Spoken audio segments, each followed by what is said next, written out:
हजारे की तहरीक से जन्म लेने वाली जमात आम आदमी पार्टी 12 साल बाद दिल्ली के इख्तिदार से बाहर, बीजेपी ने मैदान मार सकते। अगर नरेंद्र मोदी को दिल्ली में इलेक्शन जीतने हैं तो उन्हें दूसरा जन्म लेकर आना होगा, ये कहना था आम आदमी पार्टी का। लेकिन इंडिया के प्राइम मिनिस्टर नरेंद्र मोदी ने दिल्ली में इलेक्शन जीतकर न सिर्फ आम आदमी पार्टी को हैरान और परेशान कर दिया है, बल्कि पूरी दुनिया को हिलाकर रख दिया है। में कहते हैं ऐसी क्या गिदड़ सिंगी है कि मोदी साहब जो है वो हमेशा जीत जाते हैं। श्री नरेंद्र मोदी जी का स्वागत है। दिल्ली में जीत के बाद मोदी का डोमिनेंस। तो देखा दोस्तों आपने कैसे मोदी की दिल्ली में जीत के बाद बाकी बुरी तरह रो रहे हैं और चिमा तो बुरी तरह सरप्राइज है कि कैसे मोदी ये सब कर लेते हैं, जबकि इस बार अरविंद केजरीवाल और उनकी टीम ने पूरा जोर लगाया था। तो आइए देखते हैं वीडियो में और क्या क्या बोल रहे हैं और कैसे रो रहे हैं बाकी। जिनसे नाम नहीं केजरीवाल साहब, अगर आप उनको देखें तो अरविंद केजरीवाल साहब को देखेंगे तो दोनों की पार्टी में, दोनों के ऑब्वियसली बहुत ऑरा में फर्क है। मोदी ग्लोबल लेवल का लीडर है, ग्लोबल लेवल का उसका इन्फ्लुएंस है and so on and so fourth. अब कहा यह जाता है कि ये जो मिडिल क्लास फ्रस्ट्रेशन है ना, ठीक है जी, बेसिकली ये मिडिल क्लास की फ्रस्ट्रेशन है जो टूटी है और middle class is turning towards Narendra Modi. ठीक है, 2 इलेक्शन जीते सेंटर में, लेकिन सूबा नहीं जीत सके, लेकिन ये दिल्ली नहीं जीत सके। अब वो कह रहे हैं कि जी हाँ अब हम जीत गए हैं, अब वो कह रहे हैं कि अब हम जीत गए हैं, ठीक है ना जी। सो इस चीज को देखने की जरूरत है कि ये शायद मिडिल क्लास की फ्रस्ट्रेशन थी, एक जो पॉलिटिकल स्टेटस को जो था उसको उन्होंने तोड़ा। तो इस चीज को थोड़ा सा देखने की जरूरत है।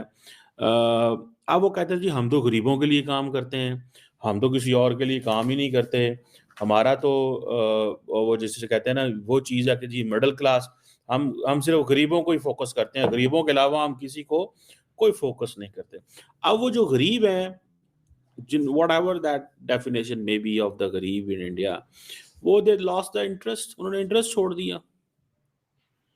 अब वो जो 200 यूनिट की फ्री इलेक्ट्रिसिटी स्कीम थी, फ्री ट्रैवल था खवातीन के लिए, मिडिल क्लास को फोकस किया, तकरीरें की एंड ऑल दैट, लेकिन वो करप्शन नैरेटिव भी डोमिनेट कर गया, एंटी इनकम्बेंसी भी आ गया। ये सारी की सारी जो चीज़ें थी वो आनी शुरू हो गई। और अब फॉर एग्जांपल कहा यह जाता है कि एक अदारा है पीपल रिसर्च, जो कि इंडिया की कंज्यूमर इकोनॉमी के ऊपर करता है। वो कहते हैं कि जी जो 67.16% जो दिल्ली की पॉपुलेशन है, दैट इज मिडिल क्लास। करूंगी कि अचानक से बताया ये जा रहा है कि तकरीबन 27 इयर्स के बाद जो है वो बीजेपी इलेक्शन जीती है। ये चमत्कार तो खैर मैं नहीं कहूंगी, डेफिनेटली इसमें बहुत सी ऐसी चीजें होंगी जो इम्पोर्टेंट होंगी, जो आप हमें बता सकेंगे कि ये इतना बड़ा चेंज कैसे आया। आरजू जी, बड़े बड़े देशों में छोटी छोटी बातें होती रहती हैं। ये जो डायलॉग था, अब बड़ा देश तो हमारा है, अब आपके यहाँ वो छोटी मोटी बातें क्या होती हैं? आपके यहाँ छोटी मोटी बातें अफगानिस्तान की तरफ से 2-4 मिसाइल वो रॉकेट आ जाते हैं, इससे अब तो शायद कुछ होता नहीं। और दूसरी बात, चमत्कार या कुछ बड़ा 27 साल के बाद अचानक तो नहीं हुआ, 27 साल के बाद का एक एफर्ट। देखिए एक्चुअली क्या होता है ना, आप लोग शायद इस चीज को नहीं समझेंगे क्योंकि आपके यहाँ डेमोक्रेसी का ड्रामा होता है, और डेमोक्रेसी का वो ड्रामा होता है जिसमें डेमोक्रेसी के अलावा सब कुछ होता है। हमारे यहाँ रियल फॉर्म ऑफ डेमोक्रेसी है, जिसके अंदर जेन्युइनली, जिसे कहते हैं group by group, booth by booth, यहाँ तक कि हर आदमी को टारगेट, मतलब एक तरीके से टारगेट करके उस तक पहुंचा जाता है, और उस तक पहुंचने के बाद उससे डिस्कस किया जाता है कि ठीक है यार, सीधी सी बात है, आप कैसे भी करके सिचुएशन को, मतलब आप हमारे को वोट दें, और उसमें उसको एग्री किया जाता है, उसके भले की बात की जाती है, उसको बेनिफिट्स पहुंचाए जाते हैं, उसको वो जो चाहता है उसके अकॉर्डिंग काम किया जाता है। तब कहीं जाकर वोट्स जो हैं किसी पार्टी को डाले जाते हैं, या तब कहीं जाकर किसी पार्टी को वोट्स पड़ते हैं। इसको इस तरीके से देखिए, हमारी कंट्री के अंदर अगर आप देखेंगे तो दिल्ली की अगर बात करें तो दिल्ली में बीजेपी को 27-28 साल लग गए। बिल्कुल सही बात है, क्यों लग गए? 98 से बीजेपी लास्ट में 98 में सत्ता से गई थी, पावर से गई थी दिल्ली में, और 98 के बाद 25 में जाकर वापस आई है। क्यों? क्योंकि बीच में शीला दीक्षित ने जिस तरीके से दिल्ली को मैनेज किया, या यूं कहें दिल्ली के वोट बैंक को टारगेट किया और वोट बैंक को टारगेट करके उन वोटर्स को अपनी तरफ लेके आई, वो सबसे ज्यादा इंपॉर्टेंट था। ये बहुत इंपॉर्टेंट था कि वो दिल्ली के किन वोटर्स को, अच्छा यहाँ वोटर्स जो है ना, वो दिल्ली हमारे यहाँ एक मेट्रोपॉलिटन है। जैसे आपके इस्लामाबाद के अंदर आपको मैक्सिमम पंजाबी मिलेंगे या पश्तून मिलेंगे, इस्लामाबाद में आपको बलूची नहीं मिलेंगे, इस्लामाबाद में आपको और दूसरी ग्रुप्स नहीं मिलेंगे। दिल्ली हमारे यहाँ मेट्रोपॉलिटन इसलिए है कि इसमें कश्मीरी भी मिलेगा, पंजाबी भी मिलेगा, यूपी बिहार से मिलेंगे, राजस्थान से मिलेंगे, हरियाणा से मिलेंगे, और हर कम्युनिटी का बंदा मिलेगा। इससे अंदाजा लगाइए, आप इससे सोच सकते हैं हमारे दिल्ली के अंदर अफगानी भी 40,000 है। 40,000 अफगानी दिल्ली के अंदर रहते हैं। तो आप सोचकर देखिए, इतनी बड़ी दिल्ली है, इतना बड़ा सेक्शन है, इतना बड़ा जिसे कहते हैं कि डाइवर्सिटी है।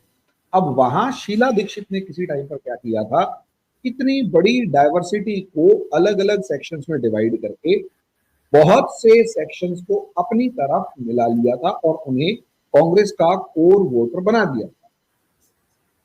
बीजेपी उस कोर वोटर को नहीं कर पाई, या यूं कहें बीजेपी उस कोर वोटर को अपनी तरफ नहीं मिला पाई। केजरीवाल आता है, केजरीवाल झुग्गी झोपड़ी से लेकर दूसरे कोर वोटर्स को अपनी तरफ मिलाता है। जो कांग्रेस के थे वो केजरीवाल के साथ आ जाते हैं और केजरीवाल को मजबूती के साथ गवर्नमेंट बनाने को मिल जाती है।